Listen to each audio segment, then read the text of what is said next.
বন্ধুরা, চলো তোমাদের সাথে আজকে একটা নতুন ধরনের ভিডিও শেয়ার করা যাক। তোমরা দেখতেছো, তোমরা হয়তো এর আগেও শর্ট ভিডিওর মধ্যে দেখতেছিলা যে এই ঘরটার মধ্যে কিন্তু আমার মেয়ের হাত দিয়ে আমরা টাকা জমা করাচ্ছি। তো এই জিনিসটা করার কিন্তু একটা বছর হয়ে গেল। এক বছর ধরে এই যে মানি ব্যাংকটা আছে এটার মধ্যে কিন্তু আমরা ঘরে পয়সা জমা করি। তো তিল তিল করে টাকা জমা করে রাখা আর তারপরে ঘর ভাঙিয়ে পয়সাটাকে একসাথে দেখা, তার যে আনন্দটা, সেই আনন্দটা মানে আমি তোমাদেরকে বুঝাই বলতে পারবো না। তোমরা দেখলেই বুঝতে পারবা যে আমি এখানটা কত খুশি হয়েছি। তোমরা আইডিয়া করে বলো তো এখানটা কতগুলা টাকা হইতে পারে। সবার প্রথমে আগে আমি বলি যে এতগুলা টাকা কিন্তু জীবনে কখনো আমি জমা করতে পারি নাই আমার জীবনে, মানে কয়েন ঘটের মধ্যে। এবার আমি যখনই বাড়িতে আগে ঘটে জমা করতাম কয়েন, তখন আমি কি করতাম জানো?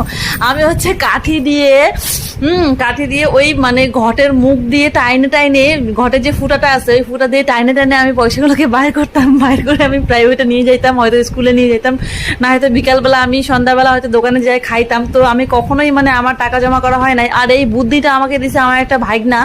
ও যদি কোনোদিন এই ভিডিওটা দেখে থাকে তাহলে হ্যাঁ, এইটা শ্রেয় আমি ওকেই দিব। ও কিন্তু এই বুদ্ধিটা আমাকে শেখাইছিল প্রথমে। আমি মানে এই করে আমি আমার টাকা কখনোই জমা করতে পারতাম না। কিন্তু এইবার যেহেতু আমি আমার স্বামীর আন্ডারে পড়ছি, মানে ও কিন্তু এই জিনিসটা কখনোই সহ্য করবে না। আর এবার হচ্ছে আমি যখনই ওর কাছে কোনো কিছু চাই তো আমাকে হাতের সামনে দিয়েই দেয়, তাই না? তো আমি ঘরটা কেন ভাঙবো বা ওইখান থেকে আমি পয়সাই কেন বের করতে যাব? আর এইখানটায় কিন্তু মোট মাঠ তোমাদেরকে বললে দেয়, এইখানটায় মোট মাঠ 4,000 টাকা বাইর হয়েছে।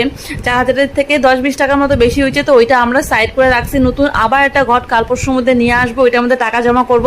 আর এই জিনিসটা কিন্তু মেয়ের হাত দিয়ে করাচ্ছি, কারণ হচ্ছে এই যে মানে পয়সা পাইলেই দোকানে যাওয়া খাওয়া, এই জিনিসটা ওর মধ্যে তৈরি করে দিতে চাচ্ছি না।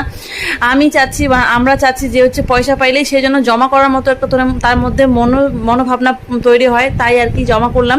তো এরকমভাবে কারা কারা বাড়িতে পয়সা জমা করো তোমরা, কিন্তু কেউ আবার ওই ঘটের মুখ দিয়ে কাঠি দিয়ে গুতায় পয়সা বাইর করতে যাবে না প্লিজ। এই কাজটা একদম করো না, হলে কিন্তু কোনো পয়সা জমা করতে পারবা না।